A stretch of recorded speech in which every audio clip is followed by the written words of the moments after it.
ತಿರುಚಿಟ್ಟಂಬಲಂ ಗುರುದೇವ. ಗುರುದೇವ, ಋಷಿ ಮುನಿಗಳಿಗೂ ಸಾಧು ಸಂತರಿಗೂ ಸಿದ್ಧ ಪುರುಷರಿಗೂ ಮತ್ತು ಅವರಿಗಳಿಗೂ ಆಮೇಲೆ ಅವಧೂತರಿಗೂ ಅವರ ಸ್ಥಿತಿ ಹೇಗಿರುತ್ತೆ, ಅವರಿಗಿರುವ ವ್ಯತ್ಯಾಸಗಳಿರ್ತದೆ ತಿಳಿಸ್ಕೊಡ್ಬೇಕಾದ್ರೆ.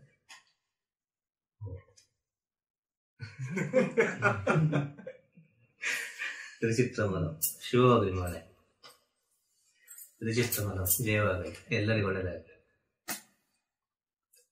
ಋಷಿ ಮುನಿಗಳಿಗೂ ಸಿದ್ಧರಿಗೂ ಅವಧೂತರಿಗೂ ಇನ್ನು ಅನೇಕ ಸಾಧುಗಳಿಗೂ ಸಂತರಿಗೂ ಇರುವ ವಿಚಾರ ಏನು ಅಂತ ಅಲ್ವಾ? ಇದರಲ್ಲಿ ಕೊನೆಯ ವಿಚಾರ ಯಾವುದು ಅಂತ ಹೇಳಿದ್ರೆ, ಕೊನೆಯ ವಿಚಾರ ಅಂದ್ರೆ ಲಾಸ್ಟ್ ಎಂಡ್, ಅರ್ಥ ಆಯ್ತಲ್ವ? ಕೊನೆಯ ವಿಚಾರ, ಎಂಡಿನ ವಿಚಾರ ಅಂದ್ರೆ ಮೊದಲನೇ ಸ್ಥಿತಿ, ಅರ್ಥ ಆಯ್ತಾ? ಆ ಮೊದಲನೇ ಸ್ಥಿತಿ ಯಾವುದು ಅಂತ ಹೇಳಿದ್ರೆ ಅದು ಋಷಿಯ ಸ್ಥಿತಿ. ಒಂದು ಮನುಷ್ಯನ ಜನ್ಮ ಕೊನೆಗೊಳ್ಬೇಕು ಅಂತ ಆದ್ರೆ, ಆ ಮನುಷ್ಯ ಪರಿಪೂರ್ಣನಾಗಿ ಆ ಭಗವಂತನ ಹತ್ರ ಹೋಗಿ ಸೇರ್ಬೇಕು ಅಂತ ಆದ್ರೆ ಅವನು ಋಷಿಯಾಗಿ ಪರಿವರ್ತನೆ ಆಗ್ಬೇಕು, ಅವನು ಋಷಿ ಆಗ್ಬೇಕು. ಆ ಋಷಿಯ ಜನ್ಮ ಕೊನೆಯ ಜನ್ಮ, ಅರ್ಥ ಆಗ್ತಾ ಹೇಳುದು?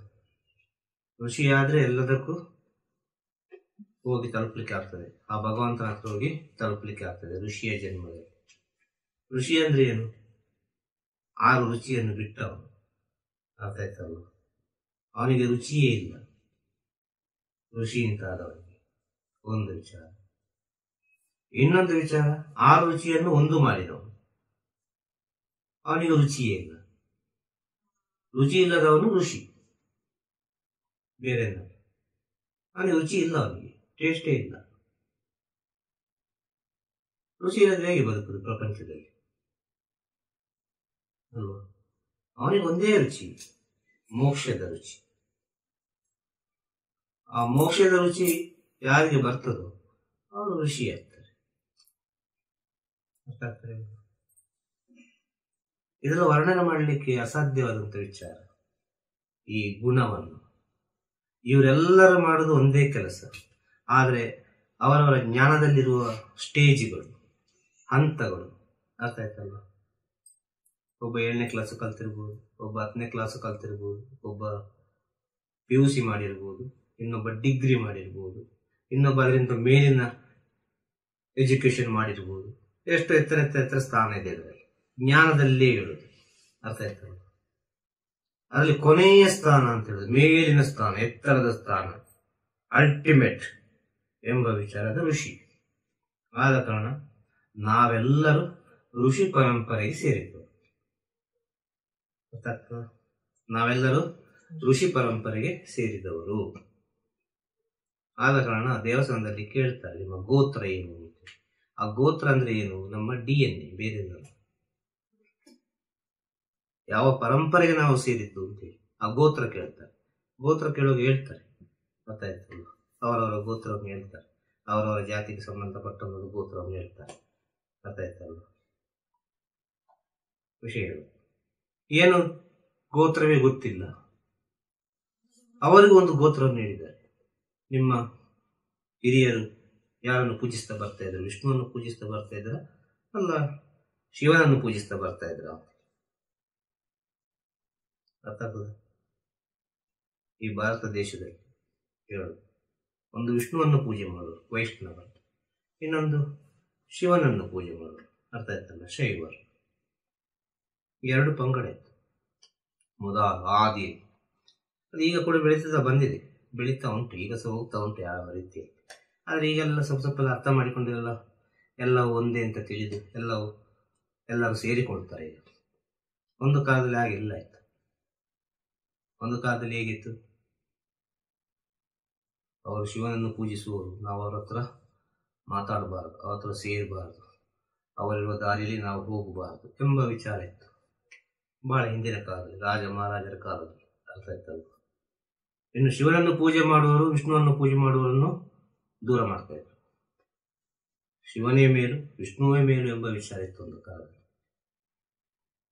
ಆದ ಕಾರಣ ಇದು ಈ ವಿಷಯ ಬಂದದ್ದು ಯಾಕೆ ಅಂತ ಹೇಳಿದ್ರೆ, ಯಾವುದೋ ಒಂದು ವಿಷಯದಲ್ಲಿ ಹೋಯ್ತು.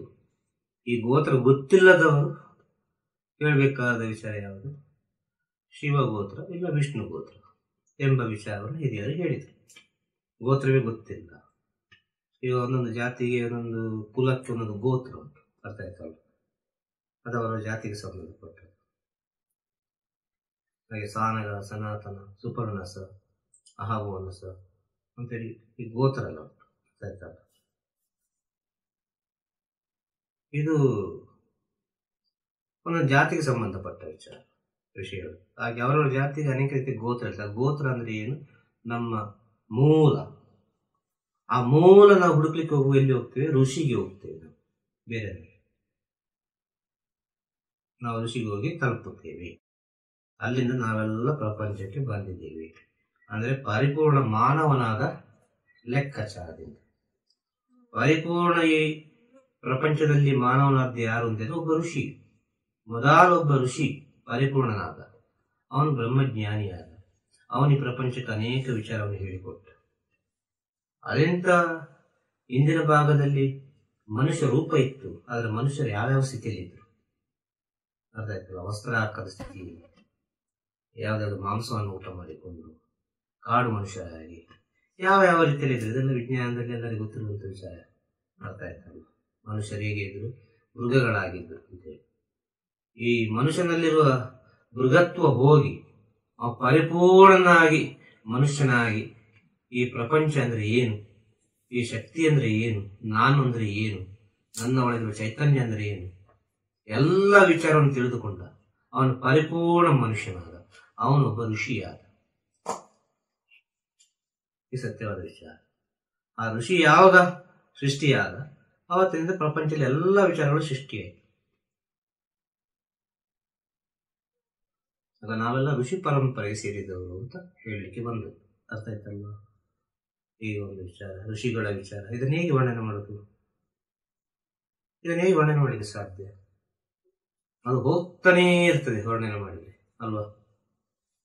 ಆದ್ರೆ ಇವರೆಲ್ಲರೂ ಹೋಗುವ ದಾರಿ ಒಂದೇ. ಯಾರು? ಸಿದ್ಧರು. ಈಗ ಸಾಧುಗಳು ಅಂತ ಹೇಳಿದ್ವಿ ಅಲ್ವಾ? ಸಾಧುಗಳು ಅಂದ್ರೆ ಏನು? ಇದಕ್ಕೆ ಏನರ್ಥ? ಸಾಧು ಅಂದ್ರೆ ಶಾಂತ ಸ್ಥಿತಿಯಲ್ಲಿ ಯಾವಾಗ ಏನಾದ್ರೂ ಸರಿ ಶಾಂತ, ಅದಕ್ಕೆ ಕೋಪ ಎಂಬ ವಿಚಾರವೇ ಇಲ್ಲ. ಅದರಿಂದ ಸನ್ಯಾಸಿ. ಈ ಸನ್ಯಾಸಿಗಳು ಏನು? ಅವರ ತತ್ವ ಏನು? ಸಂಚಾರ ಮಾಡಿಕೊಂಡೇ ಇರುವುದು. ಅವರು ಒಂದು ಕಡೆ ಕೂತುಕೊಳ್ಳಿಕ್ಕಿಲ್ಲ, ಒಂದು ಊರಲ್ಲಿ ಇರ್ಲಿಕ್ಕಿಲ್ಲ. ಒಂದು ಊರಲ್ಲಿ ಅವರಿದ್ದರೆ ಅವರಿಗೆ ಬಾಂಧವ್ಯ ಬೆಳೀತದೆ, ಏನೊಂದು ರಿಲೇಶನ್ಶಿಪ್ ಬೆಳೀತದೆ, ಏನೋ ಒಂದು ಕರ್ಮಗಳಲ್ಲಿ ಸಿಕ್ಕಾಕೊಳ್ತಾರೆ, ಏನೋ ಒಂದು ಬಂಧದಲ್ಲಿ ಸಿಕ್ಕಾಕೊಳ್ತಾರೆ. ಆದ ಕಾರಣ ಅವರಿಗೆ 3 ದಿನ ಒಂದು ಊರಲ್ಲಿ ಅರ್ಥಾತ್ ಅವ್ರು ಹೋಯ್ಕೊಂಡೇ ಇರಬೇಕು. ಒಂದು ಊರು ಬಿಟ್ಟು ಒಂದೂರು, ಒಂದು ಊರು ಬಿಟ್ಟು ಒಂದೂರು, ಒಂದು ಊರು ಬಿಟ್ಟು ಒಂದೂರು, ಈಗ ಸಂಚರಿಸ್ತಾನೇ ಇರುವುದು ಅವರು.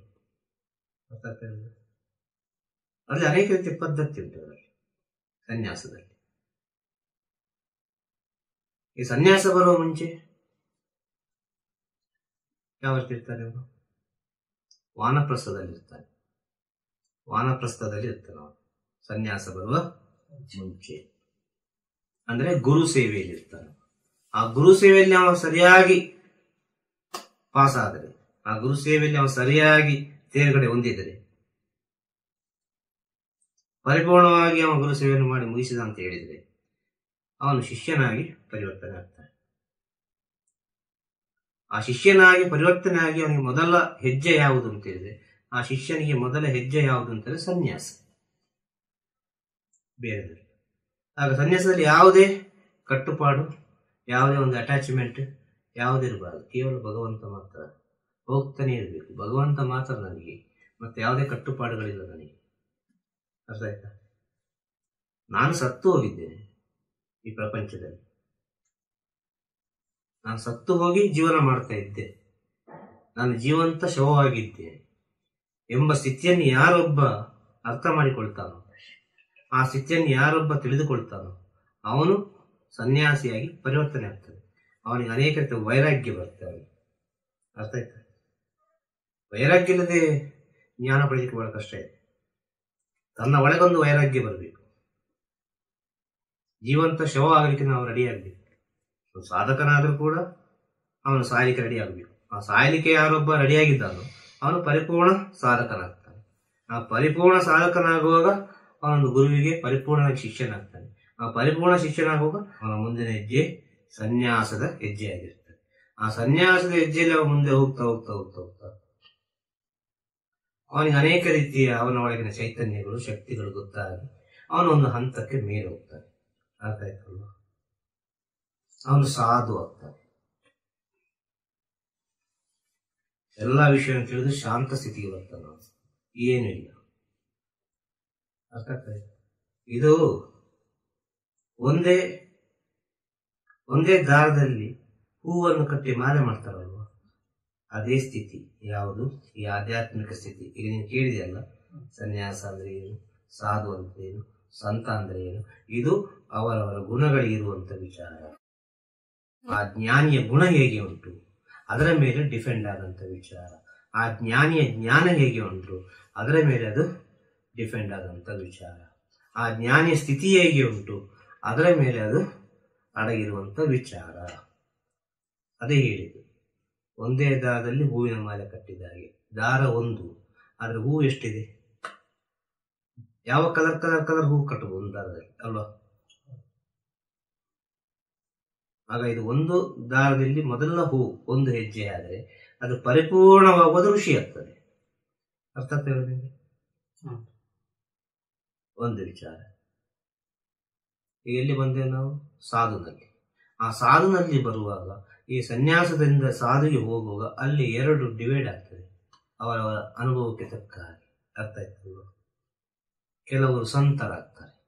ಯಾಕೆ ಸಂತರು ಅಂತ ಹೇಳಿದ್ರು? ಅರ್ಥ ಆಯ್ತಲ್ವ? ತನ್ನ ಜೀವನದ ಎಲ್ಲಾ ವಿಚಾರವನ್ನು ತಿಳಿದುಕೊಂಡು ಆ ಸತ್ಯದ ಅನುಭವವನ್ನು ಈ ಪ್ರಪಂಚಕ್ಕೆ ಸಾರ್ತಾ ಹೋಗ್ತಾರೆ. ಅವರು ಸಂತರಾದರು. ಅರ್ಥ ಆಯ್ತಲ್ವ? ಸತ್ಯವನ್ನೇ ಹೇಳಿಕೊಂಡು ಹೋದ್ರು. ಯಾವುದೋ ಒಂದು ರೀತಿಯಲ್ಲಿ, ಪ್ರೀತಿಯಲ್ಲಿ, ಮನುಷ್ಯರಿಗೆ ಅರ್ಥ ಆಗುವ ರೀತಿಯಲ್ಲಿ. ಅರ್ಥ ಆಯ್ತಾ? ಮನುಷ್ಯರಿಗೆ ಅರ್ಥ ಆಗುವ ರೀತಿಯಲ್ಲಿ ಹೇಳಿಕೊಂಡು ಹೋದ್ರು. ಆಡು ಭಾಷೆಯಲ್ಲಿ ಹೇಳಿಕೊಂಡು ಹೋದ್ರು. ಒಬ್ಬರಿಗೆ ಒಂದು ಹಾಡಿನ ಮೂಲಕ ಹೇಳ್ಬೇಕಾ, ಸಂಗೀತದ ಮೂಲಕ ಹೇಳ್ಬೇಕಾ, ಸಂಗೀತದ ಮೂಲಕ ಹೇಳಿದ್ರು. ಒಬ್ಬರಿಗೆ ತತ್ವಪದದ ಮೂಲಕ ಹೇಳ್ಬೇಕಾ, ತತ್ವಪದದ ಮೂಲಕ ಹೇಳಿದ್ರು. ಇನ್ನು ಅನೇಕ ರೀತಿಯಲ್ಲಿ ಹೇಳಿದ್ರು. ಕೆಲವರಿಗೆ ಒಗಟಿನಲ್ಲಿ ಹೇಳಿದ್ರು. ಇನ್ನು ಅನೇಕ ರೀತಿಯಲ್ಲಿ ಅವರು ಸತ್ಯವನ್ನು ಉಪದೇಶ ಮಾಡುತ್ತಾ ಹೋದ್ರು. ಇವರನ್ನು ಸಂತರು ಅಂತ ಹೇಳಿದ್ರು.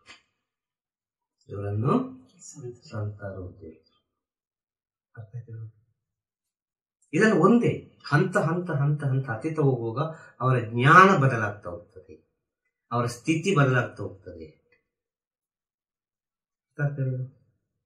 ಸನ್ಯಾಸದಲ್ಲಿ ನಾನು ಎಂಬ ಎಲ್ಲ ಅಹಂಕಾರವನ್ನು ತೆಗೆಸಿ ಬಿಡ್ತಾರೆ. ಯಾರು? ಗುರುವಾದವರು, ಆ ಪರಮಾತ್ಮನಾದವರು. ಆ ಪರಮಾತ್ಮನೇ ಗುರು, ಗುರುವೇ ಪರಮಾತ್ಮ.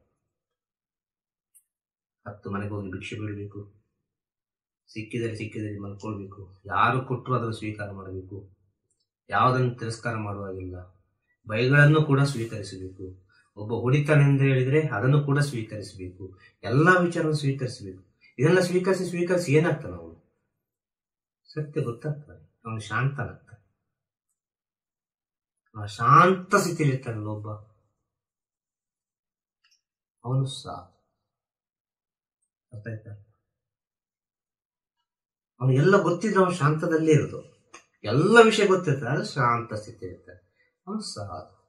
ಸತ್ಯವನ್ನೇ ನುಡಿತಾ ಹೋಗ್ತಾನೆ, ಅವನು ಸಂತ. ಅರ್ಥ ಆಯ್ತಾ? ಇನ್ನೇನು ಹೇಳಿದ್ರೆ ಅವಧೂತರು. ಇದೆಲ್ಲ ಒಂದೇ, ಒಂದೊಂದು ಹಂತ ಸ್ಟೇಜ್ ಮೇಲೆ ಹೋಗು ಅವಧೂತರು. ಈ ಅವಧೂತರ ಅವನ ದೂತ. ಅರ್ಥ ಆಯ್ತಲ್ಲ? ಅವಧೂತ ಅಂದ್ರೆ ಅವನ ದೂತ, ಬೇರೆ ಯಾರಲ್ಲ. ಅವನ ಕೆಲಸವನ್ನು ಇವ ಮಾಡುದು, ಬೇರೆ ಅಲ್ಲ. ಅವನೇ ಅವಧೂತ. ಅಂತ ಸ್ಥಿತಿಗೆ ಬಂದು ಮುಟ್ತಾರೆ ಒಬ್ರು. ಅವ್ರಿಗೆ ಒಳ್ಳೇದಿಲ್ಲ, ಕೆಟ್ಟದಿಲ್ಲ, ಯಾವುದೂ ಇಲ್ಲ, ಯಾವ ಸ್ಥಿತಿ ಇಲ್ಲ ಅವರಿಗೆ. ಅರ್ಥ ಆಯ್ತಲ್ಲ? ಅದು ಅವಧೂತರು. ಅರ್ಥ ಆಗ್ತದೆ? ಅವಧೂತರಂದ್ರೆ ಕೊನೆ ಇಲ್ಲದ್ದು, ಅನಂತ. ಅರ್ಥ ಆಯ್ತಲ್ಲ? ಕೊನೆ ಇಲ್ಲದ ವಿಚಾರ. ಅದನ್ನು ಕಂಡುಹಿಡಿಯಲಿಕ್ಕೆ ಸಾಧ್ಯ ಅಲ್ಲ, ಅಷ್ಟು ಅಲ್ಟಿಮೇಟ್ ಆದ ವಿಚಾರ.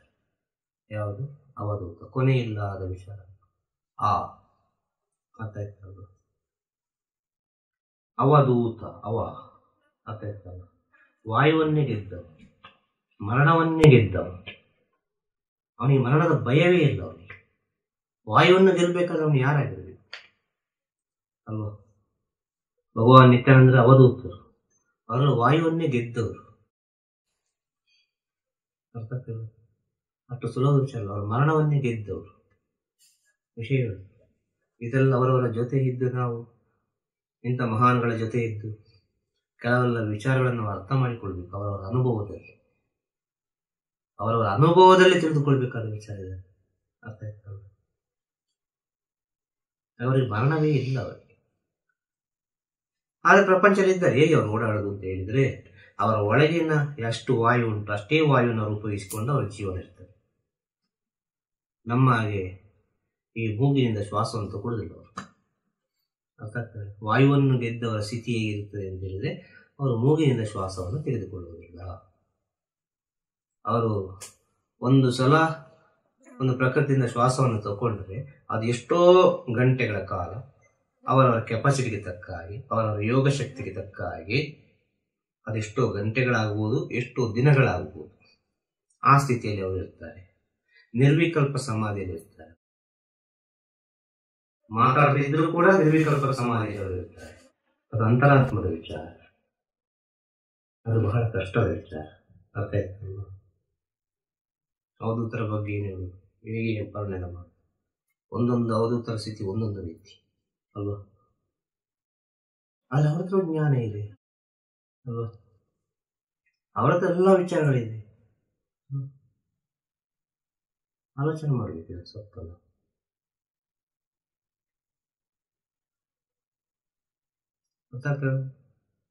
ಇದನ್ನು ಕೇಳಲಿಕ್ಕೆ ತುಂಬಾ ಸುಲಭ, ಕೇಳಿದ್ರೆ ಸಾವಿರ ತಪ್ಪು ಕಂಡಿಡ್ಲಿಕ್ಕೆ ಇನ್ನೂ ಸುಲಭ.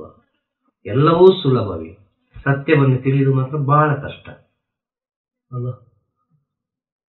ಹೌದಲ್ಲ? ಹೌದು. ಸತ್ಯವನ್ನು ತಿಳಿಲಿಕ್ಕೆ ಮಾತ್ರ ಬಹಳ ಕಷ್ಟ. ಒಬ್ರು ಹೇಳುವುದನ್ನು ಕೇಳಲಿಕ್ಕೂ ಸುಲಭ, ನಾವು ಇನ್ನೊಬ್ಬರಿಗೆ ಹೇಳಲಿಕ್ಕೂ ಸುಲಭ. ಅದರಲ್ಲಿರುವ ತಪ್ಪನ್ನು ಕಂಡುಹಿಡಿಯಲಿಕ್ಕೆ ಸುಲಭ, ಎಲ್ಲವೂ ಸುಲಭ. ಅದರಲ್ಲಿರುವ ಸತ್ಯವನ್ನು ಕಂಡುಹಿಡಿಯಲಿಕ್ಕೆ ಎಷ್ಟು ಕಷ್ಟ ಉಂಟು ಸತ್ಯವನ್ನು ತಿಳಿಯಲಿಕ್ಕೆ. ಅವಧೂತ ಅಂತ ಹೇಳಿದ್ರೆ ಏನು ಪ್ರಯೋಜನ ಅಲ್ವಾ? ಅವಧೂತನಾಗಿರಬೇಕು. ಅವಧೂತನಾಗಿರುವವನು ಅವಧೂತ ಅಂತ ಹೇಳುವುದೇ ಇಲ್ಲ. ಯಾವುದೇ ಕಾರಣಕ್ಕೆ ಅವನು ಅವಧೂತ ಅಂತ ಹೇಳುವುದಿಲ್ಲ. ಒಬ್ಬ ಸಾಧು ಆದವನು ಯಾವುದೇ ಕಾರಣಕ್ಕೂ ಸಾಧು ಅಂತ ಹೇಳುವುದಿಲ್ಲ. ಒಬ್ಬನು ಗುರು ಆದವನು ಯಾವುದೇ ಕಾರಣಕ್ಕೂ ಗುರು ಅಂತ ಹೇಳುವುದಿಲ್ಲ. ಅವರ ನಿಜವಾದ ಸ್ಥಿತಿ ಅವರಿಗೆ ಅರ್ಥ ಆದರೆ ನಾನು ಈ ಸ್ಥಿತಿ ಅಂತ ಅವರು ಹೇಳುವುದೇ ಇಲ್ಲ. ಕಾರಣ ಏನಂದ್ರೆ ಅವರು ನಾನು ಎಂಬುದನ್ನೇ ಮರ್ತವರು. ಅರ್ಥ ಆಯ್ತಲ್ಲ? ನಾನು ಎಂಬುದನ್ನು ಮರ್ತದಿದ್ದು, ಅರ್ಥ ಆಯ್ತಲ್ಲ? ಅವಧೂತ. ಅರ್ಥ ಆಯ್ತಾ? ತನ್ನನ್ನು ತಾನು ಮರೆತು ತನ್ನ ಒಳಗಿರುವ ವಿಚಾರವನ್ನು ಇನ್ನೊಬ್ಬರಿಗೆ ಹಂಚಿದವನು ದೂತ. ಅರ್ಥ ಆಯ್ತಲ್ಲ? ತನ್ನನ್ನು ತಾನು ಮರೆತಾನೆ, ತನ್ನ ಒಳಗಿರುವ ವಿಚಾರವನ್ನು ಇನ್ನೊಬ್ಬರಿಗೆ ಹಂಚುತ್ತಾನೆ. ಇಷ್ಟ ಇದ್ದವರಿಗೆ, ಪ್ರೀತಿ ಇದ್ದವರಿಗೆ, ಯಾರು ಇಲ್ವ ಪ್ರಕೃತಿ ಕೊಟ್ಟು ಹೋಗ್ತಾನೆ ಇರ್ತಾನೆ. ಅವನ ಕೆಲಸವೇ ಅದು. ಭಗವಂತವನ್ನು ಕಳಿಸಿದ್ದೇ ಅದಕ್ಕೆ, ಬೇರೆ ನಾನು. ಅರ್ಥ ಆಗ್ತದೆ? ಹೀಗೆ ಎಷ್ಟು ಸಹ ಹೇಳ್ಬೋದು. ಈ ಕ್ಷಣದಲ್ಲಿ ಅವಧೂತನಿಗೆ ಬಂದ ವಿಚಾರ ಎಷ್ಟು, ಮುಂದಿನ ಕ್ಷಣದಲ್ಲಿ ಎಷ್ಟು ಬರ್ತಂತೆ ಯಾರಿತ್ತು? ನುಡಿಸುವನು ಒಬ್ಬ, ನುಡಿಯುವವನು ಒಬ್ಬ, ಕೇಳುವವನು ಒಬ್ಬ. ಇಷ್ಟು ಮೂರಲ್ಲೇ ಇರ್ತದೆ ಅಂತ ಹೇಳುವ ವಿಚಾರ ಅಲ್ವಾ? ಕೇಳುವವನಲ್ಲಿಯೂ ನುಡಿಸುವವನಲ್ಲಿ ನಡುವಲ್ಲಿ ಒಬ್ಬ ಇರ್ತಾರೆ ಅಲ್ವಾ? ವಿಷಯಗಳು ಕೇಳುವವನಲ್ಲಿಯೂ ನುಡಿಯುವವನಲ್ಲಿಯೂ ನಡುವಲ್ಲಿ ಒಬ್ಬ ಇರ್ತಾನೆ. ಅವನು ನುಡಿಸುವವನು, ಅವನು ಹೇಳಿಸುವವನು. ಅವನು ಹೇಗೆ ಹೇಳಿಸ್ತಾನೋ ಹಾಗೆ ಹೇಳಲಿಕ್ಕೆ ಸಾಧ್ಯ. ಇದು ಸತ್ಯ. ಅರ್ಥ ಆಯ್ತು? ಒಂದು ವಿಚಾರ. ಇನ್ನೆಂತ ಅಘೋರಿ ಅಲ್ವಾ? ಈ ಅಘೋರಿ ಅಂದ್ರೆ ಏನು ಅಂತ ಹೇಳಿದ್ರೆ, ಈ ದೇಶದ ಸನಾತನ ಧರ್ಮದ ರಕ್ಷಕರು ಅಂದ್ರೆ ಸೋಲ್ಜರ್ಸ್. ಆದ ಕಾರಣ ಅವರಿಗೆ ಅಘೋರಿ ಅಂತ ಹೇಳಿ. ಅರ್ಥ ಆಯ್ತಾ? ಅಘೋರಿ ಅಂದ್ರೆ ಎಂತದ್ದು ಹೇಳು? ಘೋರ ಅಂತ ಅರ್ಥ ಅಲ್ಲ. ಅರ್ಥ ಆಯ್ತು? ವಿಷಯ ಅದು ಶಾಂತ ಅಂತೇಳಿ ಅರ್ಥ. ಅವರವರ ಪಾಡಿಗೆ ಇರ್ತಾರೆ. ಯಾರ ತಂಟೆ ರಗಳಿಗೆ ಅವರು ಹೋಗುದಿಲ್ಲ, ನಿಜವಾದ ಅಘೋರಿಯಾಗಿದ್ರೆ. ಅರ್ಥ ಆಯ್ತಲ್ಲ? ನಿಜವಾದ ಅಘೋರಿಯಾದವರು ಯಾರ ತಂಟೆ ರಗಳಿಗೂ ಹೋಗುದಿಲ್ಲ. ಅವರು ಆಯ್ತು, ಅವರ ಕೆಲಸ ಆಯ್ತು, ಕೂತುಂಡಲ್ಲಿ ಕೂತು ಏನೋ ಒಂದು ಶಿವನ ನಾಮಸ್ಮರಣೆ ಮಾಡಿಕೊಂಡು ಇರ್ತಾರೆ. ಅವರು ಯಾರನ್ನೂ ಹುಡುಕಿಕೊಂಡು ಹೋಗುದಿಲ್ಲ. ಅವರಲ್ಲಿ ಯಾರಾದ್ರೂ ಬಂದ್ರೆ, ಪ್ರೀತಿಯಿಂದ ಭಕ್ತರು ಬಂದ್ರೆ ತುಂಬ ಹೃದಯದ ಆಶೀರ್ವಾದ ಮಾಡಿ ಕಳಿಸ್ತಾರೆ ಅವರು. ಆದ ಕಾರಣ ಅವರನ್ನು ಭಯಾನಕವಾಗಿ ತೋರಿಸಿದರು. ಈ ಸನಾತನ ಧರ್ಮದ ಅಳಿವು ಬರುವ ಸಮಯದಲ್ಲಿ, ಸನಾತನ ಧರ್ಮಕ್ಕೆ ಯಾವುದೇ ಕಾರಣಕ್ಕೆ ಅಳಿವು ಇಲ್ಲ, ಆದ್ರೂ ಕೂಡ ಕೆಲವು ಈ ವೇದಗಳು, ಗ್ರಂಥಗಳು ಅನೇಕ ರೀತಿಯಲ್ಲಿ ಈ ಭಾರತ ದೇಶದಿಂದ ಇನ್ನೊಂದು ದೇಶಕ್ಕೆ ರಫ್ತಾಗುವ ಸಮಯದಲ್ಲಿ ಇಲ್ಲಿ ಒಂದು ಕಾವಲು ಬೇಕು ಎಂಬ ಉದ್ದೇಶಕ್ಕೆ ಬೇಕಾಗಿ ಈ ಅಘೋರಿಗಳನ್ನು ಸೃಷ್ಟಿ ಮಾಡಿದರು, ತಿಳಿದವರು. ಇದು ಆದಿಶಂಕರಾಚಾರ್ಯರ ಕಥೆಯಲ್ಲಿ ಕೂಡ ಬರ್ತದೆ. ಆದಿಶಂಕರಾಚಾರ್ಯರು ಕೂಡ ಅಘೋರಿಗಳಿಗೆ ಉಪದೇಶ ಮಾಡಿದ್ದಾರೆ. ಕಾರಣ ಏನು ಅಂತ ಹೇಳಿದರೆ, ಈ ದೇಶದ ಸಂರಕ್ಷಣೆಗೆ ಬೇಕಾಗಿ ಸುತ್ತಲೂ ಒಂದು ಬೇಲಿ, ಅವರು ಅಘೋರಿಗಳು. ಆದ ಕಾರಣ ಅವರು ಭಯಾನಕವಾಗಿರ್ತಾರೆ, ತಲೆಬುರುಡೆ ಇಟ್ಟುಕೊಂಡಿರ್ತಾರೆ, ಕೈಯಲ್ಲಿ ತ್ರಿಶೂಲ ಇಟ್ಕೊಂಡಿರ್ತಾರೆ, ಅನೇಕ ರೀತಿಯಲ್ಲಿ ಅವರ ಇಂಥದ್ದೆಲ್ಲ ವಿಚಾರಗಳಿರ್ತದೆ, ವೇಷಭೂಷಣಗಳೆಲ್ಲ ನೋಡುವ ತರ ಒಂದು ಭಯ ಆಗ್ತದೆ. ಕಾರಣ ಏನು? ಆ ಭಯವಿದೆ ಅಲ್ವಾ, ಅವನಿಗೆ ಒಂದು ಹೆಜ್ಜೆ ಮುಂದಿಡ್ಲಿಕ್ಕೆ ತಡೆ ಮಾಡ್ತದೆ ಶತ್ರುವಿಗೆ. ಆದ ಕಾರಣ ಅವರ ಕೈಯಲ್ಲಿ ಖಡ್ಗ ಇರ್ತದೆ, ತ್ರಿಶೂಲ ಇರ್ತದೆ. ಅವರು ಏನು ಮಾಡಿದ್ರು ಕೂಡ ಗೌರ್ಮೆಂಟ್ ಅಲ್ಲಿ ಅವರಿಗೊಂದು ರಿಯಾಯಿತಿ ಉಂಟು. ಗೌರ್ಮೆಂಟ್ ಅಲ್ಲಿ ಅಘೋರಿಗಳಿಗೆ ಅವರ ತತ್ವವೇ ಆಗಿದೆ. ಅಘೋರಿಗಳ ತತ್ವ ಎಲ್ಲ ಶಿವನಿಚ್ಛೆ ಅಂತ ಹೇಳುವರು. ಈಗ ಅಂತ ಅಘೋರಿಗಳೆಲ್ಲ ಇಲ್ಲ, ಈಗ ವೇಷ ಮಾತ್ರ ಹೋಗ್ತಾ ಉಂಟು ಅಘೋರಿಗಳಲ್ಲಿ. ನಿಜವಾದ ಅಘೋರಿ ಆದವನೇ ಕಣ್ಣಿಗೆ ಕಾಣುದಿಲ್ಲ. ಅವನಂತ ಸಾಧನೆಯಲ್ಲಿ ಇರ್ತಾನೆ ಅವನು, ನಿಜವಾದ ಅಘೋರಿ ಆದವನು. ಅದಷ್ಟು ಸುಲಭದಲ್ಲಿ ವರ್ಣನೆ ಮಾಡ್ಲಿಕ್ಕೆ ಆಗದಂತ ವಿಚಾರ. ಮತ್ತೆ ಯಾರು? ನಾಗಸಾಧು. ಈ ನಾಗಸಾಧು ಅಂದ್ರೆ ಏನು? ಸತ್ಯವನ್ನು ತಿಳಿಸುವುದು. ಬರುವಾಗಲೂ ಬೆತ್ತಲೆ, ಹೋಗುವಾಗಲೂ ಬೆತ್ತಲೆ, ಈ ನಡುವೆ ಕತ್ತಲೆ. ಆದ ಕಾರಣ ನೀನು ಬೆತ್ತಲೆಯಾಗಿ ಇರು. ನೀನು ಹುಟ್ಟುವಾಗ ಹೇಗೆ ಬಂದಿದ್ದಿ ಅದೇ ಸ್ಥಿತಿ ಕೊನೆಯವರೆಗೆ ನಿನ್ನ ಜೀವನ ಮಾಡು. ಈ ದೇಹಕ್ಕೆ ಈ ವಸ್ತ್ರ ಎಂಬುದು ಇದೊಂದು ವಸ್ತ್ರ, ಅರ್ಥ ಆಯ್ತಲ್ಲ? ದೇಹಕ್ಕೆ ಒಂದು ಮುಚ್ಚುವ ಒಂದು ವಸ್ತ್ರ. ಆದ್ರೆ ದೇಹಕ್ಕೆ ನಿಜವಾದ ವಸ್ತ್ರ ಯಾವುದು? ಚರ್ಮ.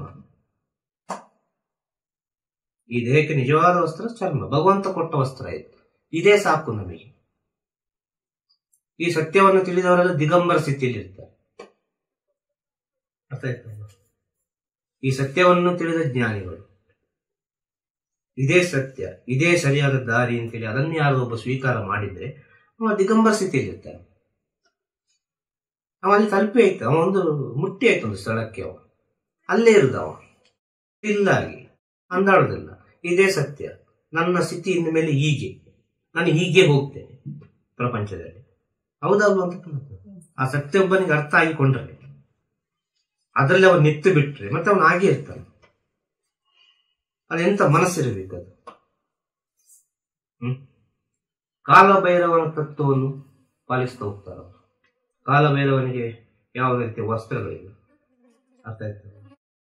ಕಾಲಭೈರವನ ಶರೀರ ದಿಗಂಬರ. ಆದ ಕಾರಣ ಗುರುಗಳಿಗೆ ದಿಗಂಬರ ಅವಸ್ಥೆ ಅಂತ ಹೇಳ್ತಾರೆ. ಯಾರಿಗೆ? ಅನೇಕ ಗುರುಗಳಿಗೆ ಅವರಿಗೊಂದು ಬಿರುದಿದೆ, ಗುರುಗಳಿಗೆ ದಿಗಂಬರ. ಕಾರಣ ಏನು? ಅವರು ಕಾಲವನ್ನು ತಿಳಿದವರು. ಆದ ಕಾರಣ ಅವರಿಗೆ ದಿಗಂಬರ ಅಂತ ಹೇಳಿದ್ರು. ಈಗ ಜೈನರಲ್ಲಿ ನೋಡಿದ್ರೆ ಅನೇಕರು ನಾಗಸಾಧುಗಳು ಹೇಗಿದ್ದಾರೆ, ವಸ್ತ್ರ ಹಾಕಲು ಅಲ್ವಾ, ದಿಗಂಬರ ಸ್ಥಿತಿಯಲ್ಲಿ. ಅದೇ ರೀತಿಯಲ್ಲಿ ಜೈನರಲ್ಲಿ ಕೂಡ ಇದ್ದಾರಲ್ವಾ, ಕಾರಣ ಅವರು ಕೂಡ ಸತ್ಯವನ್ನು ಪಾಲಿಸಿದರು. ಹೌದು, ಇದೇ ಸತ್ಯ ಅಂತೇಳಿ.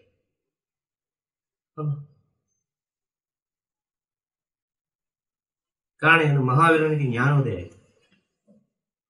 ಎಲ್ಲ ಯುದ್ಧ ಆದ ನಂತರ ಎಲ್ಲ ದಾನ ಮಾಡ್ಲಿಕ್ಕೆ ಕೊಡ್ತಾ ಬಂದ, ಎಲ್ಲರಿಗೂ ದಾನ ಮಾಡಿ ಮಾಡಿ ಮಾಡಿ ಕೊನೆಗೆ ಎಲ್ಲ ಮುಗಿಯಿತು. ಇನ್ನು ಆಯ್ತು, ನಾನು ಕಾಡಿಗೆ ಹೋಗ್ತೇನೆ ಅಂತೇಳಿ ಹೋಗುವಾಗ ಅಲ್ಲಿ ಒಬ್ಬ ಓಡಿಕೊಂಡು ಬಂದ, ಎಲ್ಲರಿಗೂ ನೀವು ದಾನ ಮಾಡಿದ್ರಿ, ನನಗೆ ಕೂಡ ಏನಾದ್ರು ದಾನ ಮಾಡಿ ಅಂತ ಹೇಳುವಾಗ ತನ್ನ ಹುಟ್ಟ ಟವೆಲ್ ಅನ್ನು ಒಂದು ಹರಿದು ಬಿಟ್ಟು ಕೊಡ್ತಾರೆ. ಅದು ಚಿನ್ನದ ರಾಜರ ಟವೆಲ್, ಅದು ಚಿನ್ನದ ದೇರಿಗೆ ಎಲ್ಲ ಇರ್ತದೆ. ಇದನ್ನು ಮಾರಿ ನೀನು ಜೀವನ ಮಾಡು ಅಂತ ಹೇಳಿ. ಇನ್ನು ಅರ್ಧ ಟವಲ್ ಮುಂದೆ ಹೋಗುವ ಒಂದು ಮುಳ್ಳು ಹಿಡ್ಕೊಳ್ತದೆ, ಬಿಡುವುದಿಲ್ಲ. ಆಗ ಜ್ಞಾನೋದಯ ಆಗ್ತದೆ, ಇದು ಕೂಡ ನನ್ನದಲ್ಲ, ಈ ವಸ್ತ್ರ ಕೂಡ ನನ್ನದಲ್ಲ ಅಂತ ಅಲ್ಲೆಲ್ಲ ಬಿಚ್ಚಿ ಬಿಟ್ಟು ಹಾಗೆ ದಿಗಂಬರ ಸ್ಥಿತಿಯಲ್ಲಿ ಹೋಗಿ ತಪಸ್ಸಿಗೆ ನಿಲ್ತಾರೆ. ಗೊತ್ತಾಯ್ತಲ್ವ? ಆ ಸತ್ಯ ತಿಳಿದ ಕಾರಣ ಅದು ಯಾರೋ ಒಬ್ಬ ಗುರು ಅಲ್ವಾ ಮೊದಲು ತಿಳಿದದ್ದು. ಆ ಗುರುವನ್ನು ಹಿಂಬಲಿಸ್ತಾ ಬಂದವರು ಈ ರೀತಿ ಹಿಂಬಲಿಸ್ಕೊಂಡೇ ಬರ್ತಾರೆ. ತುಂಬಾ ಸೂಕ್ಷ್ಮ ಉಂಟಿದ್ರೆ ಅದು. ಯಾಕೆ ನಾಗಸಾಧುಗಳು ಹೀಗೆ ಇದ್ದಾರೆ, ಯಾಕೆ ಅಘೋರಿಗಳು ಹೀಗೆ ಇದ್ದಾರೆ, ಯಾಕೆ ಮಠಾಧೀಶ್ವರು ಹೀಗೆ ಇದ್ದಾರೆ, ಯಾಕೆ ಸಿದ್ಧರು ಹೀಗೆ ಇದ್ದಾರೆ. ಈಗ ಸಿದ್ಧರು ಇದೊಂದು ಬಿಟ್ಟು ಹೋಯ್ತು, ಸಿದ್ಧರು ಅಲ್ವಾ. ಈ ಸಿದ್ಧರು ಅಂದ್ರೆ ಏನು? ಸಿದ್ಧರು ಅಂದ್ರೆ ವಿಜ್ಞಾನಿಗಳು, ಸೈನ್ಸ್. ಅರ್ಥ ಆಗ್ತದ? ಸಿದ್ಧರು ಅಂದ್ರೆ ಸೈನ್ಸ್, ವಿಜ್ಞಾನ. ಈ ಸಿದ್ಧರುಗಳು ಈ ಪ್ರಪಂಚದಲ್ಲಿ, ಈ ಬ್ರಹ್ಮಾಂಡದಲ್ಲಿ ಏನೆಲ್ಲ ವಿಚಾರಗಳುಂಟು, ಸೂಕ್ಷ್ಮ ಸೂಕ್ಷ್ಮ ವಿಚಾರಗಳೆಲ್ಲ, ಅದನ್ನೆಲ್ಲ ಈ ಸಿದ್ಧರುಗಳು ಅವರ ಕೈವಶ ಮಾಡಿರ್ತಾರೆ, ಅವರ ಕೈ ಒಳಗಿರ್ತದೆ, ಸಿದ್ಧರುಗಳ ಕೈ ಒಳಗೆ. ಕಾರಣ ಏನು ಗೊತ್ತಾ? ಮನಸ್ಸೇ ಇಲ್ಲ ಅವರಿಗೆ, ಸಿದ್ಧರುಗಳಿಗೆ. ಅವರು ಯಾವುದನ್ನು ಯಾವ ರೂಪ ಬೇಕಾದ್ರೆ ಪರಿವರ್ತನೆ ಮಾಡೋ ಶಕ್ತಿ ಇರ್ತದೆ ಅವರಿಗೆ. ಅದು ಹೇಗೆ ಸಾಧ್ಯ? ಮನಸ್ಸಿಲ್ಲ ಅವರಿಗೆ. ಆದ ಕಾರಣ ಅಂದ್ರೆ ವಿಜ್ಞಾನಿಗಳು. ವಿಜ್ಞಾನಿ ಅಂದ್ರೆ ಆಧ್ಯಾತ್ಮಿಕ ವಿಜ್ಞಾನಿ, ಜ್ಞಾನದಲ್ಲಿ ವಿಶಿಷ್ಟ ಜ್ಞಾನವನ್ನು ಪಡೆದವರು ಯಾರು? ಸಿದ್ಧರುಗಳು. ಆದ ಕಾರಣ ಅವರಿಗೆ ಎಲ್ಲವೂ ಸಿದ್ಧಿ ಆಗ್ತದೆ, ಎಲ್ಲವೂ ಅವರ ಹಿಡಿತದಲ್ಲಿರ್ತದೆ. ಏನು ಒಂದು ಮೂಲಿಗೆ ಒಂದು ಮಣ್ಣನ್ನು ತೆಗೆದುಕೊಟ್ಟರು ಕೂಡ ಅದು ಕೆಲಸ ಆಗ್ತದೆ. ಮಣ್ಣನ್ನು ಹೀಗೆ ತೆಗೆದು ಈಗ ಅದು ಒಳ್ಳೆದಾಗ್ತದೆ ಇಟ್ಟುಕೋ ಅಂತ ಹೇಳಿದ್ರೆ ಅದು ಒಳ್ಳೆದಾಗ್ತದೆ. ಇದಂತೂ ಸತ್ಯ. ಅದು ಸಿದ್ಧರಿಗೆ ಮಾತ್ರ ಸಾಧ್ಯ. ಅರ್ಥ ಆಗ್ತದೆ ಹೇಳುದು. ಇನ್ನು ಯಾರಿದ್ದಾರೆ ಇದರಲ್ಲಿ? ಸಿದ್ಧರು, ಜ್ಞಾನಿಗಳು, ಯೋಗಿಗಳು. ಜ್ಞಾನಿಗಳು ಅಂತ, ಜ್ಞಾನಿಗಳು ಅಂದ್ರೆ ಏನು? ಜ್ಞಾನ ಎಂಬುದು ಪ್ರತಿಯೊಬ್ಬರಲ್ಲಿ ಉಂಟು. ಜ್ಞಾನ ಪ್ರತಿಯೊಬ್ಬರಲ್ಲಿಯೂ ಜ್ಞಾನ ಉಂಟು. ಭಗವಂತ ಪ್ರತಿಯೊಬ್ಬನಿಗೆ ಜ್ಞಾನವನ್ನು ಕೊಟ್ಟಿದ್ದಾನೆ. ಅರ್ಥ ಆಯ್ತಲ್ವ? ಆ ಜ್ಞಾನವನ್ನು ಯಾರೊಬ್ಬ ತಿಳಿದಿದ್ದಾನೋ, ತನ್ನ ಒಳಗಿನ ಜ್ಞಾನವನ್ನು ಯಾರೊಬ್ಬ ತಿಳಿದಿದ್ದಾನೋ ಅವನು ಜ್ಞಾನಿ. ತನ್ನ ಒಳಗಿನ ಜ್ಞಾನವನ್ನು ತಿಳಿದವನು ಜ್ಞಾನಿ. ಆದ ಕಾರಣ ಜ್ಞಾನ ಬೇರೆ, ಜ್ಞಾನಿ ಬೇರೆ. ಜ್ಞಾನವನ್ನು ತಿಳಿದವನು ಜ್ಞಾನಿ. ಯಾವ ಜ್ಞಾನ ತಿಳಿದವನು? ತನ್ನ ಒಳಗಿನ ಜ್ಞಾನವನ್ನು ತಿಳಿದವನು. ಮೊದಲು ತನ್ನ ಒಳಗಿನ ಜ್ಞಾನವನ್ನು ತಿಳಿಬೇಕು, ಅವನು ಜ್ಞಾನಿ. ಇನ್ನು ಯೋಗಿ ಅಲ್ವಾ? ಯೋಗಿ ಅಂದ್ರೆ ಏನು ಎಲ್ಲ ಬರ್ಬೇಕಲ್ಲ, ಋಷಿ ಮುನಿ ಕೇಳಿದ ಹಾಗೆ ಅಲ್ವಾ? ಇದಕ್ಕಲ್ಲಿ ಏನು ಅರ್ಥ ಅಂತೇಳಿ ಒಂದೊಂದು ಲೈನ್ ಹೇಳ್ತೇನೆ. ಅದು ಮತ್ತೆ ನೀವು ಕುಡಿಸಿಕೊಂಡು ಬಿಡಿಸಿಕೊಂಡು ಹೋಗಿ ಅದರೊಳಗೆ ಏನು ಅಂತೇಳಿ. ಇದೆಲ್ಲ ಹೇಳಿದ್ರಲ್ಲ ಮುಗಿಯೋ ವಿಚಾರನೇ ಇದೆ. ಅರ್ಥ ಹೇಳುದು. ಈಗ ಯೋಗಿ ಅಂದ್ರೆ ಏನು? ಆದಿಯೋಗಿ ಅಂತ ಹೇಳ್ತಾರೆ ಅಲ್ವಾ? ಆದಿಯೋಗಿ. ಯೋಗಿ ಅಂದ್ರೆ ತನ್ನ ದೇಹದ ಒಳಗಿರುವ ಎಲ್ಲಾ ವಿಚಾರವನ್ನು ತಿಳಿದವನು ಯೋಗಿ. ತನ್ನ ದೇಹದೊಳಗೆ ಎಷ್ಟು ನರ ಉಂಟು, ಎಷ್ಟು ಸೂಕ್ಷ್ಮ ಸೂಕ್ಷ್ಮ ನರಗಳು ಉಂಟು, ಯಾವ ರೀತಿ ನನ್ನ ಒಳಗಿನ ದೇಹದ ಫಂಕ್ಷನ್ಗಳೆಲ್ಲ ಉಂಟು. ತನ್ನ ದೇಹವನ್ನು ಯಾವುದೇ ಸ್ಕ್ಯಾನ್ ಇಲ್ಲದೆ ಸ್ಕ್ಯಾನ್ ಮಾಡಿಕೊಳ್ಳುವನು ಯೋಗಿ. ತನ್ನ ದೇಹವನ್ನು ಯಾವುದೇ ಸ್ಕ್ಯಾನ್ ಮೂಲಕ ನೋಡುವುದಲ್ಲ. ಅರ್ಥ ಆಯ್ತಲ್ಲ? ತನ್ನದೇ ಮೂಲಕ ನೋಡಿದ್ದು, ತನ್ನ ಜ್ಞಾನದ ಮೂಲಕ ತಿಳಿಯುವುದು. ಖಂಡಿತವಾಗಿ ತಿಳಿಲಿಕ್ಕೆ ಆಗ್ತದೆ.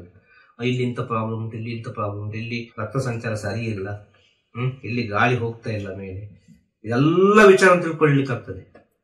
ಅವನು ಯೋಗಿ. ತನ್ನ ಒಳಗಿನ ಒಂದೊಂದು ಕೂದಲಿನ ಎಳೆಯಷ್ಟು ವಿಚಾರ ಕೂಡ ಅವನಿಗೆ ಗೊತ್ತಿರಬೇಕು. ದೇಹದ ಒಳಗಿದ್ದು, ದೇಹದ ಹೊರಗಿದ್ದು, ಯಾವ ರೋಮ ಎಷ್ಟು ಗಂಟೆಗೆ ಹುಟ್ಟುತ್ತದೆ, ಯಾವ ರೋಮ ಎಷ್ಟು ಗಂಟೆಗೆ ಸಾಯ್ತದೆ, ಅಂದ್ರೆ ಎಷ್ಟು ಸೆಲ್ ದೇಹದಲ್ಲಿ. ಅರ್ಥ ಆಯ್ತಲ್ಲ? ಇದು ಯಾವ ರೀತಿ ಇದಾಗ್ತದೆ, ಒಂದು ಗಂಟೆಗೆ ಎಷ್ಟು ಶ್ವಾಸವನ್ನು ನಾವು ಬಿಡ್ತೇವೆ, ಒಂದು ಗಂಟೆಗೆ ಎಷ್ಟು ಶ್ವಾಸವನ್ನು ನಾವು ಬಿಡ್ತೇವೆ, ಎಷ್ಟು ಶ್ವಾಸವನ್ನು ನಾವು ಒಳಗೆ ತಗೊಳ್ತೇವೆ. ಒಂದು ಮನುಷ್ಯ ಕಣ್ಣಿನ ನೋಟ ಎಷ್ಟು ಗಂಟೆ ಚಲಿಸದೆ ನಿಲ್ಲಿಸ್ತಾನೆ, ಕಣ್ಣು ರೆಪ್ಪೆ ಮುಚ್ಚದೆ ನಿಲ್ಲಿಸ್ತಾನೆ, ಅದೆಷ್ಟೋ ಗಂಟೆಗಳ ಕಾಲ ನಿಲ್ಲಿಸ್ಲಿಕ್ಕೆ ಆಗ್ತದೆ. ಎಷ್ಟು ದೂರದಲ್ಲಿದ್ದ ವಿಚಾರವನ್ನು ಇಷ್ಟು ಹತ್ತಿರದಿಂದ ಕೇಳುತ್ತಾನೆ. ಭೂಮಿಯನ್ನು ಕಾಲಿಟ್ಟ ಕೂಡಲೇ ಭೂಮಿಯಲ್ಲಿ ಏನಿದೆ ಅಂತ ತಿಳಿಲಿಕ್ಕೆ ಆಗ್ತದೆ ಅವನಿಗೆ. ಈ ಭೂಮಿಯಲ್ಲಿ ಏನಿದೆ ಅಂತೇಳಿ. ಈ ಭೂಮಿಯಲ್ಲಿ ಒಂದು ಹತ್ತಿರದಲ್ಲಿ ಸಮಾಧಿ ಇದೆ, ಇದರ ಅಡಿಯಲ್ಲಿ ಸಮಾಧಿ ಇದೆ, ಇದರ ಅಡಿಯಲ್ಲಿ ಏನೋ ಒಂದು ಇದೆ ಅಂತ ಅವನಿಗೆ ಆಟೋಮೆಟಿಕ್ ಆ ಸ್ಪರ್ಶ ಹೋಗಲು ಗೊತ್ತಾಗ್ತದೆ. ಅರ್ಥ ಆಗ್ತದೆ? ಇದರ ಎಲ್ಲ ಲೆಕ್ಕಾಚಾರ ಮಾಡಿಕೊಂಡಿರ್ತಾನೆ ಯೋಗಿ. ಅದು ಕರೆಕ್ಟ್ ಹೇಳ್ತಾನೆ ಅವನು, ಇಷ್ಟು ಗಂಟೆಯಲ್ಲಿ ಇಷ್ಟು ಸಲ ಶ್ವಾಸ ಹೋಯ್ತು, ಇಷ್ಟು ಸಲ ಶ್ವಾಸ ಬಂತು, ಇಷ್ಟು ಶ್ವಾಸ ಹೋಗುವ ಇಷ್ಟು ಹಣ್ಣುಗಳು ಸತ್ತು ಹೋಯ್ತು ಅಂತ ಸಹ ಹೇಳ್ತಾನೆ ಅವನು. ಅರ್ಥ ಆಗ್ತದೆ? ಇದು ಅಷ್ಟು ಸುಲಭದ ವಿಚಾರ. ಅರ್ಥ ಆಗ್ತದೆ? ಯೋಗಿ ಅಂತ ಹೇಳಿದ್ರೆ ಇದೆಲ್ಲ ಯೋಗ ಮಾಡ್ತಾರೆ, ಅದು ಮಾಡ್ತಾರೆ, ಇದು ಮಾಡ್ತಾರೆ. ಇದು ಎಲ್ಲ ಯೋಗಿ ಅಲ್ಲ. ಅಂತ ಯೋಗಿಗಳೆಲ್ಲ ಯೋಗವೇ ಮಾಡಿದ್ರು. ಅವ್ರು ಕೂತುಕೊಂಡಲ್ಲಿ ಎಲ್ಲ ಯೋಗ ಆಗ್ತದೆ. ಯೋಗ ಅಂದ್ರೆ ಮಾರ್ಗ. ಅರ್ಥ ಆಯ್ತಲ್ಲ? ಯೋಗ ಅಂದ್ರೆ ಮಾರ್ಗ, ಆ ಭಗವಂತನಲ್ಲಿ ಹೋಗಿ ಸೇರೋ ಮಾರ್ಗ. ಆ ಯೋಗ ಸರಿ ಇರಬೇಕು. ಆ ಭಗವಂತ ಅಂದ್ರೆ ಯಾರು? ಆದಿಯೋಗಿ ಅಂತ ಹೇಳ್ತಾರೆ ಅಲ್ವಾ? ಆದಿಯೋಗಿ ಈಶ್ವರ ಅಂತಾರೆ. ಆ ಈಶ್ವರ ಅಂದ್ರೆ ಏನು ಅಂತೇಳಿ ಮೊದಲು ಈ ಪ್ರಪಂಚದಲ್ಲಿ ಯಾರೊಬ್ಬ ಅರ್ಥ ಮಾಡಿಕೊಂಡಿದ್ದಾನೋ ಅವನು ಆದಿಯೋಗಿ. ಈಶ್ವರ ಹೇಳಿಲ್ಲ ನನಗೆ ಆದಿಯೋಗಿ ಅಂತ ಹೆಸರು, ಎಲ್ಲಿಯೂ ಹೇಳಿಲ್ಲ ಈಶ್ವರ ನನಗೆ ಆದಿಯೋಗಿ ಹೆಸರು, ನನಗೆ ಆ ಹೆಸರು, ನನಗೆ ಈ ಹೆಸರು ಅಂತೇಳಿ. ನಾವು ಕೊಟ್ಟ ಹೆಸರು ಅದಲ್ಲ. ನಾವು ಕೊಡಬೇಕಾದ್ರೆ ಯಾವುದೋ ಒಂದು ರೀತಿಯಲ್ಲಿ ನನಗೆ ಅನುಭವ ಆಗಿರ್ಬೇಕಾದ್ರೆ ಅಲ್ವಾ, ಆ ಶಕ್ತಿದ ಅನುಭವ ಆಗಿರ್ಬೇಕು. ಆ ಶಕ್ತಿಗೆ ಕೊಟ್ಟ ಹೆಸರು ಆದಿಯೋಗಿ. ಆ ಶಕ್ತಿಯನ್ನು ಯಾರೊಬ್ಬ ಅರ್ಥ ಮಾಡಿಕೊಂಡ, ಅವ ಮಾರ್ಗದಲ್ಲಿ ಹೋಗಿ ಮುಟ್ಟಿದಲ್ಲಿಗೆ ಅರ್ಥ ಆಗ್ತದೆ. ಆ ಮಾರ್ಗದಲ್ಲಿ ಹೋಗ್ಬೇಕಾದ್ರೆ ಇಂಥ ಲೆಕ್ಕಾಚಾರಗಳಾದ ಬಹಳಷ್ಟು ಇರಬೇಕು ಅಂತ ಹೇಳುದು. ಈ ಶ್ವಾಸದ ಲೆಕ್ಕಾಚಾರ, ನಡೆಯುವ ಲೆಕ್ಕಾಚಾರ, ಮಲಗುವ ಲೆಕ್ಕಾಚಾರ, ಮಲಗಿದಾಗ ನಾವು ಯಾವ ಸ್ಥಿತಿಯಲ್ಲಿ ಇದ್ದೇವೆಂಬ ಲೆಕ್ಕಾಚಾರ. ಆಗ ಕೂಡ ಲೆಕ್ಕ ಮಾಡಬೇಕು ನಮ್ಮ ಹೃದಯದ ಬಡಿತ ಎಷ್ಟು ಬಡಿತಾ ಉಂಟು ಅಂತೇಳಿ. ಅವನು ಯೋಗಿ. ಇಂಥ ಯೋಗಿಗಳನ್ನು ಎಲ್ಲಿ ಹುಡುಕುವುದು? ಇವರೆಲ್ಲ ಒಂದೇ ಮಾರ್ಗದಲ್ಲಿ ನಡೆಯುವವರು ಅಂತ ಹೇಳುದು, ಇವರೆಲ್ಲ ಒಬ್ಬರೇ ಅಂತ ಹೇಳುದು. ಆಯಾಯ ಸ್ಟೇಜ್ ದಾಟಿ ದಾಟಿ ದಾಟಿ ದಾಟಿ ದಾಟಿ ಕೊನೆಯ ಸ್ಟೇಜ್ ಋಷಿಯ ಸ್ಟೇಜ್. ಅರ್ಥ ಆಯ್ತಾ? ಈಗ ಒಂದು ಊರಿಂದ ಒಂದು ಊರಿಗೆ ಹೋಗ್ಬೇಕಾದ್ರೆ ಅನೇಕ ಊರುಗಳು ಸಿಗ್ತದೆ. ಆಗ ಅನೇಕ ಊರುಗಳು ಸಂಬಂಧಪಟ್ಟ ಊರಿರುವುದು. ಹಾಗೆ ಅನೇಕ ಊರುಗಳಾಗಿ ಇದೆಲ್ಲ ಒಂದೊಂದು ಊರು. ಯಾವುದು? ಈ ಸನ್ಯಾಸ, ಸಾಧು, ಸಂತ, ಯೋಗಿ, ಸಿದ್ಧ, ಅವಧೂತ, ಇನ್ನೆಂಥದ್ದೆಲ್ಲ ಉಂಟಲ್ವ, ಸಾವಿರ ವಿಚಾರಗಳು. ಋಷಿ, ಮುನಿ ಅಲ್ವಾ, ಮುನಿ ಅಂತೇಳಿ ಅದೊಂದು ಬಿಟ್ಟಿತ್ತು, ಋಷಿ ಮುನಿಗಳು ಅಂತ ಅಲ್ವಾ ವಿಷಯಗಳು. ಆ ಋಷಿ ಮುನಿಗಳು ಅಂತ ಹೆಸರು ಒಟ್ಟಿಗೆ ಜಾಯಿಂಟಿಗೆ ಬರ್ಲಿಕ್ಕೆ ಕಾರಣ ಏನು? ಹೇಳೋದು ಹಾಗೆ ಹೇಳುದು ಅಲ್ವಾ. ಋಷಿ ಯೋಗಿಗಳು ಅಂತ ಹೇಳುದಿಲ್ಲ ಅಲ್ವಾ, ಋಷಿ ಮುನಿಗಳು ಅಂತ ಹೇಳುದು ಅಲ್ವಾ. ಇದು ಒಟ್ಟಿಗೆ ಬರ್ಲಿಕ್ಕೆ ಕಾರಣ ಏನು? ಋಷಿ ಮುನಿ ಅಂತೇಳಿ. ಒಂದು ಋಷಿ ಆದವನು ಯಾವತ್ತೂ ಸಂಸಾರಿ ಆಗಿರುತ್ತೆ. ಇದು ಅಲ್ಟಿಮೇಟ್. ಅರ್ಥ ಆಯ್ತಲ್ವ? ಒಂದು ಋಷಿಯಾದವನು ಯಾವಾಗಲೂ ಸಂಸಾರಿ ಆಗಿದ್ರು. ಆದ ಕಾರಣ ನಮ್ಮ ಋಷಿಗಳೆಲ್ಲ ಸಂಸಾರಿ ಆಗಿದ್ರು. ನೀವು ಯಾವುದೇ ಋಷಿಯನ್ನು ತಗೊಳ್ಳಿ, ಅವರಿಗೆ ಎಲ್ಲಿಯೋ ಒಂದು ಕಡೆ ಮದುವೆ ಆಗಿದೆ. ನೀವು ಯಾವುದೇ ಋಷಿಯನ್ನು ತಗೊಳ್ಳಿ, ಯಾವುದೇ ಋಷಿಯ ಒಂದು ಚರಿತ್ರೆಯನ್ನು ಓದಿ, ಅದರಲ್ಲಿ ಅವನಿಗೆ ಒಂದು ಮದುವೆ ಆಗಿದೆ, ಮಕ್ಕಳಾಗಿದೆ, ಎಲ್ಲವೂ ಇರ್ತದೆ, ಸಂಸಾರ ಇರ್ತದೆ. ಅರ್ಥ ಆಯ್ತಲ್ಲ? ಆದ ಕಾರಣ ಋಷಿ ಮುನಿ ಅಂತೇಳಿ. ಆ ಮುನಿ ಅಂದ್ರೆ ಏನು ಗೊತ್ತಲ್ಲ? ಸಂಸಾರ, ಬೇರೆ ಸಂಸಾರದಲ್ಲಿದ್ದವರು ಮನಸ್ಸನ್ನು ಗೆದ್ದಿರಬೇಕು ಅಂತ ಅರ್ಥ. ಅದು ಶಿಷ್ಯನಾಗಿರಬಹುದು, ಅಲ್ಲ ಜೊತೆಗಿರುವ ಹೆಂಡತಿಯಾಗಿರಬಹುದು, ಅಲ್ಲ ಅವನ ಮಕ್ಕಳಾಗಿರ್ಬೋದು. ಅಲ್ಲಿ ಮೊದಲು ಕಲಿಸುವ ಪಾಠ ಯಾವುದು? ಮನಸ್ಸನ್ನು ಗೆಲ್ಲು. ನಿನ್ನ ಮನಸ್ಸನ್ನು ನಿನ್ನ ಹಿಡಿತದಲ್ಲಿಟ್ಟುಕೋ. ಮನಸ್ಸನ್ನು ನೀನು ಸೂಕ್ಷ್ಮಗೊಳಿಸು. ಮನಸ್ಸನ್ನು ಕೊನೆಯ ಪ್ರಯತ್ನ, ಅದು ಫೈನಲ್ ಪ್ರಯತ್ನ, ನಿನ್ನ ಆತ್ಮದೊಟ್ಟಿಗೆ ಲಯ ಮಾಡಿಕೊ. ಅದಕ್ಕೆ ಋಷಿ ಮುನಿ. ಅರ್ಥ ಆಯ್ತಲ್ಲ? ಅದು ಎರಡಿಂದ ಪ್ರಪಂಚ ನಡೀತಾ ಇರೋದು. ಋಷಿ ಮುನಿಯಿಂದ ಪ್ರಪಂಚ ನಡೀತಾ ಇರೋದು. ಇಲ್ಲಿ ಮುನಿ ಅಂದ್ರೆ ಸಂಸಾರ. ಅರ್ಥ ಆಯ್ತಲ್ಲ? ಮುನಿಗಳು ಅಂತ ಹೇಳ್ತಾರೆ ಅಲ್ವಾ ವಿಷಯಗಳು. ಅದು ನಿಜವಾಗಿ ಋಷಿ ಮುನಿಗಳು ಅಂತ ಹೇಳಿ, ಅದು ಸಂಸಾರ. ಅಲ್ಲಿಂದಲೇ ಸಂಸಾರವನ್ನು ಹೇಳಿದ್ದಾರೆ. ಆದ ಕಾರಣ DNA ಬರ್ಲಿಕ್ಕೆ ಆಯ್ತು. ಆಗ ಸಂಸಾರದಲ್ಲಿ ಭಗವಂತನನ್ನು ನೋಡುವುದು ಅದು ಎಂತ ವಿಚಾರ ಆಗಿರ್ಬೇಕು, ಎಂತ ಸಾಧನೆ ಆಗಿರ್ಬೇಕು. ಇದೆಲ್ಲ ಸನ್ಯಾಸ, ಇದೆಲ್ಲ ಬ್ರಹ್ಮಚರ್ಯ, ಇದೆಲ್ಲ ದಾಟಿ ದಾಟಿ ಬರ್ತೇವೆ. ಇನ್ನು ಕೆಲವರು ಸನ್ಯಾಸದಲ್ಲಿ ಬರೋರು ಸಂಸಾರದಲ್ಲೇ ಇರುವುದಿಲ್ಲ. ಇನ್ನು ಕೆಲವರು ಸನ್ಯಾಸದಲ್ಲಿ ಸಂಸಾರದಲ್ಲೇ ಬಂದಿರ್ತಾರೆ ಜ್ಞಾನಧಾರಿ. ಆಗ ಸಂಸಾರದಲ್ಲಿ ಜ್ಞಾನವನ್ನು ನೋಡ್ತಾರಲ್ವ, ಅವರು ಋಷಿ ಮುನಿಗಳು. ಅದು ಅಲ್ಟಿಮೇಟ್. ಅದಷ್ಟು ಸುಲಭದ ವಿಚಾರವೇ ಅಲ್ಲ ಸಂಸಾರದಲ್ಲಿ ಜ್ಞಾನವನ್ನು ನೋಡಿ. ಅವ್ರಿಗೆ ಅಷ್ಟು ಈಸಿ ಅದು ಸಂಸಾರದಲ್ಲಿ ಜ್ಞಾನ ನೋಡಿ. ಎಲ್ಲರೂ ಸಂಸಾರ ಎಂಬುದು ಮಾಯೆ ಅಂತ ದೂರ ಮಾಡ್ತಾರೆ. ಸಂಸಾರ ಎಂಬುದು ಮಾಯೆ ಆದ್ರೆ ಪ್ರಪಂಚವೇ ಇರ್ಲಿಕ್ಕಿಲ್ಲ ಆಯ್ತು. ಇವತ್ತು ಪ್ರಪಂಚ ಎಂಬುದು ಯಾರಿಗೂ ಗೊತ್ತಿರ್ಲಿಕ್ಕಿಲ್ಲ ಆಯ್ತು. ಸಂಸಾರ ಎಂಬುದು ಸತ್ಯ, ಸಂಸಾರ ಎಂಬುದು ಪರಮ ಸತ್ಯ. ಆ ಸಂಸಾರವನ್ನು ಅರ್ಥ ಮಾಡಿಕೊಳ್ಳದ ಕಾರಣ ಅದು ಮಾಯೆ ಅಂತೇಳಿ. ಆ ಸಂಸಾರದಲ್ಲಿ ಕಲಿಯುವಷ್ಟು ಪಾಠ, ಸಂಸಾರದಲ್ಲಿ ಸಿಗುವಷ್ಟು ಜ್ಞಾನ ಯಾವುದರಲ್ಲಿ ಸಿಗುವುದಿಲ್ಲ. ಅಷ್ಟು ಜ್ಞಾನವನ್ನು, ಅಷ್ಟು ಪಾಠವನ್ನು ಸಂಸಾರ ಕಲಿಸ್ತದೆ. ಆಟೋಮೆಟಿಕ್, ಅದು ಪ್ರಕೃತಿಯ ಮೂಲಕ, ಕಾಲದ ಮೂಲಕ, ಎಲ್ಲದರ ಮೂಲಕ. ಸಂಸಾರ ಕಲಿಸುವಷ್ಟು ಪಾಠ ಯಾವುದೇ ಜ್ಞಾನ ದೇಗುಲ ಕಲಿಸುವುದಿಲ್ಲ, ಯಾವುದೇ ಗುರುಕುಲ ಕಲಿಸುವುದಿಲ್ಲ. ಸಂಸಾರ ಕಲಿಸುವಷ್ಟು ಪಾಠ. ಇದನ್ನೆಲ್ಲರ ಅರ್ಥ ಮಾಡಿಕೊಳ್ಳಿ. ಆಗ ಸಂಸಾರವನ್ನು ದಾಟುವುದುಂಟಲ್ಲ, ಅದು ಪರಮ ಶ್ರೇಷ್ಠ ಸಾಧನೆ. ಸಂಸಾರವನ್ನು ದಾಟುವುದು, ಆ ಸಂಸಾರವನ್ನು ಈ ಋಷಿ ಮುನಿಗಳು ತುಂಬಾ ಈಸಿಯಾಗಿ ಕೈ ಚೆಲ್ಲಕದೆ, ಮ್ಯಾಜಿಕ್ ಮಾಡಿದೆ. ಅರ್ಥ ಆಯ್ತಲ್ಲ? ಅವರಿಗೆ ಸಂಸಾರ ಅಂತ ಹೇಳಿದ್ರೆ ಒಂದು ಆಟ ಇದೆ ಋಷಿ ಮುನಿಗಳಿಗೆ. ಆದ ಕಾರಣ ಅವರು ಸಂಸಾರವನ್ನು ಸ್ವೀಕರಿಸಿದರು, ಅದರಲ್ಲಿ ಗೆದ್ದರು. ಅರ್ಥ ಆಯ್ತು ಹೇಳಿದ್ರು. ಈಗ ಪುನಃ ನಾವು ಋಷಿ ಮುನಿಗೆ ಬಂದು ಮುಟ್ಟಿದ್ದೇವೆ. ಇಲ್ಲಿಂದ ಇಲ್ಲಿಗೆಲ್ಲ ಹೋಗಿ ಅಲ್ಲಿ ಬಂದು ಮುಟ್ಟಿದ್ದೇವೆ. ಸಾಕ ಏನು ಬೇಕಾ? ಏನಾದ್ರು ಕೇಳಲಿಕ್ಕಿದೆ? ಇಲ್ಲ, ಅರ್ಥ ಆಯ್ತು ಸ್ವಲ್ಪ ಮಟ್ಟಿಗೆ. ಪುನಃ ಪುನಃ ಕೇಳ್ತಾರೆ, ಪುನಃ ಪುನಃ ಹುಡುಕು. ಸಾವಿರ ಪುಸ್ತಕದಲ್ಲಿ ಬೇಕಾದ್ರೆ ಹುಡುಕಿದೆ, ಯಾವ್ದ್ರಲ್ಲಿ ಬೇಕಾದ್ರೆ ಹುಡುಕು, ಯಾರ ಹತ್ರ ಬೇಕಾದ್ರೆ ಡಿಸ್ಕಸ್ ಮಾಡು. ಇದೊಂದು ಎಲ್ಲ ಲೈನ್ ಹೇಳಿದೆ. ಇದು ಎಲ್ಲ ಒಂದೇ ಅಂತ ಹೇಳುದು. ಎಲ್ಲವೂ ಒಂದೇ, ಎಲ್ಲವೂ ಜ್ಞಾನ ಮುದ್ರೆ, ಎಲ್ಲವೂ ಶೂನ್ಯವೇ. ಅರ್ಥ ಆಯ್ತಾ? ಶುಭವಾದ ತಿರುಚಿಟ್ರಮಲ ಎಲ್ಲರಿಗೂ ಒಳಿತಾಗಲಿ. ಜ್ಞಾನವನ್ನು ಹುಡುಕುವವರಿಗೆಲ್ಲ ಯಾವುದೋ ಒಂದು ರೀತಿಯಲ್ಲಿ ಜ್ಞಾನ ಲಭಿಸಲಿ. ಅವರವರ ಗುರುಗಳ ಮೂಲಕವೋ, ಅಲ್ಲ ಅವರವರ ಹಿರಿಯರ ಮೂಲಕವೋ, ಅವರವರ ಫ್ರೆಂಡ್ಸಿನ ಮೂಲಕವೋ, ಅಲ್ಲ ಅವರವರ ಬಂಧು ಬಳಗದ ಮೂಲಕವೋ ಎಲ್ಲರಿಗೂ ಜ್ಞಾನ ಲಭಿಸಲಿ. ಈ ಪ್ರಪಂಚವೇ ಜ್ಞಾನಮಯವಾಗಲಿ, ಈ ಪ್ರಪಂಚವೇ ಶಿವಮಯವಾಗಲಿ. ತಿರುಚಿಟ್ರಂಬರಂ. ಗುರುವೇ ಶರಣಂ.